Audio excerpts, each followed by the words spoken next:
आपको एक आज बड़ी अंदर की खबर बतानी है, क्योंकि मैंने कुछ चीज़ें पता करवाई थी अडियाला जेल से और मैंने कुछ चीज़ें आपके साथ शेयर भी की थी।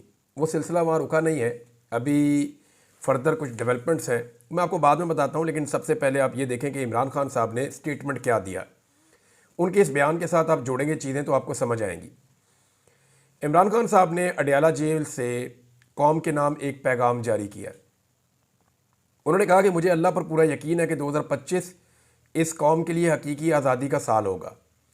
रजीम चेंज के बाद मुल्क की मईशत तबाह होकर रह गई है, कारोबार बंद हो रहे हैं और नया सरमाया आने के बजाय सनतकार अपनी इन्वेस्टमेंट निकाल रहे हैं। माशी तरक्की के लिए सरमायाकारी की ज़रूरत होती है। मईशत की इस बदहाली की 4 बुनियादी वजूहात हैं। नंबर 1, मुल्क में कानून की हुक्मरानी यानी रूल ऑफ लॉ ख़त्म हो चुका है। मिलिट्री कोर्ट से सिविलियन सियासी कैदियों को सज़ाएं दिलवाकर सुप्रीम कोर्ट के आईनी बेंच ने अपना मुंह काला किया है। मिलिट्री कोर्ट्स और आईनी बेंच बनाकर मुल्क से रूल ऑफ लॉ का खात्मा कर दिया गया है। इससे हमारा GSP+ स्टेटस भी खतरे में पड़ गया है।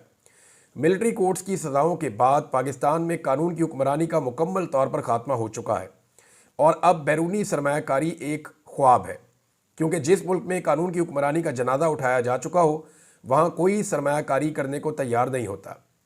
आप दबाव के ज़रिए वक्ती तौर पर दिखावे का इस्तेहकाम तो ला सकते हैं, मगर जब तक मुल्क में सरमायाकारी नहीं आती और आवाम का हुकूमत पर एतमाद बहाल नहीं होता, बेरोज़गारी और माशी बदहाली को रोका नहीं जा सकता। मुल्क की माशी तरक्की का एक ही बुनियादी सतून है जो अंदरूनी और बैरूनी सरमायाकारी है। पहली वजह बताई खान साहब ने कि वो मुल्क में रूल ऑफ लॉ नहीं है। दूसरी, उन्होंने कहा जी कि इंटरनेट की बंदिश है। तहरीक-ए-इंसाफ को क्रश करने की कोशिश करते हुए मुल्क की IT की जो मईशत है उसको पूरी तरह मुतासर किया गया है। मुस्तकबिल IT का है, लेकिन आज़ादी इज़हार राय से खौफज़दा हुकूमत ने इंटरनेट में खलल पैदा करके नौजवानों के रोज़गार कमाने का सबसे बड़ा ज़रिया मुतासर कर दिया है और हम आलमी मार्केट में मुकाबले के काबिल नहीं रहे। वो सारे कारोबार जो इंटरनेट से मुंसलिक हैं उन्हें तबाह किया जा रहा है। नंबर 3, सियासी अदम इस्तेहकाम। एजेंसियों की सियासी मामलात में मुदाखलत से मुल्क में शदीद सियासी अदम इस्तेहकाम है। सियासी इस्तेहकाम के बगैर मुआशी इस्तेहकाम का ख्वाब कभी शर्मिंदा ताबीर नहीं हो सकता। फ्रॉड इलेक्शन और झूठ और फ्रेब पर खड़े जाली निज़ाम के होते हुए सियासी और माशी इस्तेहकाम नामुमकिन है। चौथी वजह इमरान खान साहब ने बताई कि दहशतगर्दी है। खैबर पख्तूनख्वा और बलूचिस्तान में एक मरतबा फिर दहशतगर्दी में बेपनाह इजाफे की वजह से मईशत की बहाली मुमकिन नहीं है। मैं 20 साल से कह रहा हूँ कि मिलिट्री ऑपरेशन मसाइल का हल नहीं होते। आपको दहशतगर्दी के मसले को हल करने के लिए देर पा सियासी हल निकालना होगा, वरना दहशतगर्दी के नासूर का जड़ से खात्मा नामुमकिन है। मुझे अफसोस है कि DG ISPR ने अपनी प्रेस कॉन्फ्रेंस में धड़ल्ले से झूठ बोला है। कलअदम तहरीक तालिबान पाकिस्तान के लोगों की दोबारा आबादकारी की तजवीज़ खुद जनरल बाजवा ने तहरीक इंसाफ दौर में काबीना के सामने पेश की थी, जिस पर मुराद सईद, नूरुल हक कादरी और कबायली इलाकों और मालाकंड से ताल्लुक़ रखने वाले अरकान असम्बली ने इसकी शदीद अल्फाज में मुखालफत की थी। हमने उस वक्त भी कहा था कि मकामी आबादी को एतमाद में लिए बगैर उठाया जाने वाला कोई भी कदम देर पा हल की तरफ नहीं ले जाएगा। काबीना के बाद इस वक्त की जो अपोजिशन को भी फ़ौज और सिक्योरिटी एजेंसियों की तरफ से ब्रीफिंग दी गई थी। हमारी हुकूमत के ख़ात्मे के बाद PDM हुकूमत को ब्रीफ किया गया था। अक्टूबर 2021 में जनरल फैज़ का तबादला हो गया और उसके बाद कभी ये मामला हमारे सामने दोबारा नहीं उठाया गया, ना इस पर हमारे दौर में अमल दरामद हुआ। अगर आबादकारी से ही दहशतगर्दी में इजाफा हुआ है तो मगरबी बॉर्डर्स के पार बमबारी क्यों की जा रही है? बलूचिस्तान में दहशतगर्दी में मुसलसल इजाफे की वजह से हालात काबू से बाहर हैं। इसका जिम्मेदार कौन है? कुएं से पानी निकालते रहने से कोई फ़ायदा नहीं होगा। मुस्तकिल हल के लिए अपनी कोताहियों और नाकाम पॉलिसियों का ना सिर्फ एतराफ़ करना होगा बल्कि तसहीह भी करना होगी। अब ये जवाब है एक बहुत बड़ी चीज़ का। इस लफ्ज़ को मैं लिख देता हूँ, एतराफ़ और तसहीह। फिर मैं आपको बताता हूँ कि इमरान खान साहब ये क्यों कह रहे हैं। इमरान खान साहब जेल में बैठे हैं, उनके पास बहुत वक्त है, बहुत वक्त है और वो जानते हैं कि उन्हें किस वक्त क्या स्टेटमेंट देना है। ISPR को जवाब तो मिलिट्री कोर्ट्स पर भी देना चाहिए। कौन सा कानून आपको जज, ज्यूरी और ख़ुद ही जल्लाद बनने की इजाज़त देता है? मिलिट्री कोर्ट्स के ट्रायल शफाफियत पर मबनी नहीं होते। हमारे दो मुतालबात बिल्कुल जायज़ हैं और फौरी अमल दरामद के लिए हैं। 26वीं आइनी तरमीम को हमने इसलिए फौरी मुतालबात का हिस्सा नहीं बनाया क्योंकि वो तवील काम है। हुकूमत अगर मुज़ाकरात के हवाले से संजीदा इकदाम नहीं लेती तो हमारी तरसीलात ज़र के बाइकआउट की मुहिम पूरे ज़ोर से जारी रहेगी। नवाज शरीफ अब सिर्फ सियासत का 12वां खिलाड़ी है। 9 मई एक प्री प्लान ऑपरेशन था जिसकी वजह से तमाम मुकामात की CCTV फुटेज जानबूझकर गायब कर दी गई।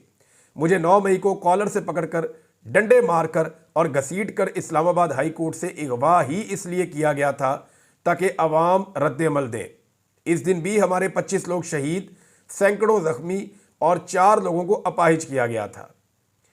हम पर भी जुल्म करके हमारे ही खिलाफ झूठे मुकदमात बना लिए गए और 10,000 कारकुनान को जेलों में भर दिया गया, जिसके बाद लोगों पर तहरीक इंसाफ को छोड़ने के लिए दबाव डाला गया और इसका मकसद सिर्फ और सिर्फ लंदन मुआहदे के तहत तहरीक इंसाफ को कुचलना था, क्योंकि जिन लोगों ने तहरीक इंसाफ छोड़ दी इन पर आपने मुकदमात का खात्मा कर दिया।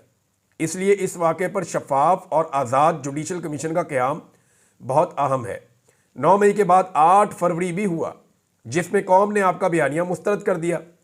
26 नवंबर को इस्लामाबाद में मासूम शहरियों का कत्लेआम किया गया और कई लोग अभी तक लापता हैं। ये लोग कबायली इलाकों से नहीं, इस्लामाबाद से गायब किए गए और हमें खदशा है कि इन्हें लाल मस्जिद ऑपरेशन की तरह गायब किया गया है। इसलिए आज़ाद जुडिशल कमीशन बहुत ज़रूरी है। अब आ जाइए उस लफ्ज़ की तरफ, एतराफ़ और तस्हीह। देखिए, इमरान खान साहब के लिए बहुत सारे ऐसे दानिश्वर हैं जो एस्टेब्लिशमेंट के करीब हैं, हमारे सहाफ़ी लोग वो भी। बहुत सारे ऐसे पॉलिटिशियन हैं जिनकी कमेटी निकल आई है, वो कभी इलेक्शन जीत ही नहीं सकते थे। यहाँ पे उन्हें इलेक्शन एस्टेब्लिशमेंट ने जितवा दिया है और उन्हें ये पता है कि आइंदा भी उन्होंने इलेक्शन नहीं जीतना। फार्म 47 की जाली पर्ची उनके हाथ में पकड़ा दी गई है और उन्हें काम पे लगा दिया, बेचारे काम पे लगे हुए हैं। मामला ये है कि वो सारे लोग क्या कहते हैं, वो बार बार ये कहते हैं कि इमरान खान 9 मई का एतराफ़ करें और माफ़ी मांगे। देखिए, एक तो इमरान खान साहब उस दिन गिरफ्तार थे और उन्होंने 9 मई की मजम्मत की थी जब वो हाई कोर्ट में आए थे, और वो तो अभी भी कहते हैं कि इसके ऊपर जुडिशल कमीशन बनाए, इसके ऊपर इंसाफ करें, जो जिम्मेदारान हैं उनको सजाएं दी जाएं। वो इसको एक फॉल्स फ्लैग ऑपरेशन समझते हैं, आप समझते हैं कि नहीं, ये एक सोचा समझा मंसूबा था। तो फैसला कौन करेगा? आप दोनों फरीक तो नहीं कर सकते ना। फैसला करने के लिए कोई और अदालत होगी, फैसला करने के लिए कोई जुडिशल कमीशन बनेगा, तो तभी ये फैसला होगा, ऐसे तो ये फैसला नहीं होगा। अब इमरान खान साहब ने एतराफ़ और तस्हीह का जो लफ्ज़ इस्तेमाल किया दहशतगर्दी के वाक़यात और पॉलिसीज़ को लेके, तो फिर अब सवालात बहुत सारे जन्म लेते हैं। पाकिस्तान 2 लख्त हुआ। क्या आज तक पाकिस्तान के 2 टुकड़े होने के लिए जो लोग ज़िम्मेदार हैं उन्होंने कभी एतराफ़ जुर्म किया? क्या अभी तक उन्होंने कौम से माफ़ी मांगी? जो वो मुतालबा कर रहे हैं कि आप 9 मई की माफ़ी मांग लें। क्या सियाचिन का एक बड़ा हिस्सा इंडिया ने कंट्रोल कर लिया?